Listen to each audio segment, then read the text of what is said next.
नमस्कार विद्यार्थी मित्रांनो, आपण महाराष्ट्रातील प्रमुख पिकं आणि त्यांचे उत्पादन कोणत्या जिल्ह्यामध्ये होते याच्याविषयी माहिती घेऊ. तर ज्वारी हे जे पीक आहे ते सोलापूर, नाशिक आणि उस्मानाबाद या जिल्ह्यामध्ये पिकते. तर सोलापूरमध्ये सर्वात जास्त ज्वारीचं उत्पादन घेतल्या जाते. त्याच्यानंतर बाजरी हे पीक अहमदनगर आणि पुणे जिल्ह्यात याचं उत्पादन घेतले जाते.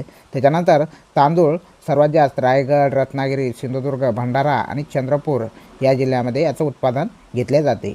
गहू या पिकाचं उत्पादन नाशिक आणि नागपूर इथे घेतले जाते. ऊस हे जे पीक आहे त्याचं उत्पादन अहमदनगरमध्ये, कोल्हापूर आणि सांगली या जिल्ह्यामध्ये घेतले जाते. कापूसाचं उत्पादन सर्वात जास्त यवतमाळ जिल्ह्यामध्ये होते. त्याच्यानंतर धुळे, अकोला, अमरावती, वाशिम या जिल्ह्यातसुद्धा कापसाचं उत्पादन घेतले जाते.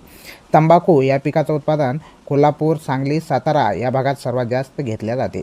हळदीचं उत्पादन सांगली येथे सर्वात जास्त होते आणि सातारा येथे सुद्धा याचं उत्पादन घेतले जाते. त्याच्यानंतर लसूण पुण्यामध्ये आणि कांदा नाशिक येथे सर्वात जास्त उत्पादन घेतले जाते. तर हे सर्वात जास्त उत्पादन घेणारे पिकं आणि याचे जिल्हे आहेत.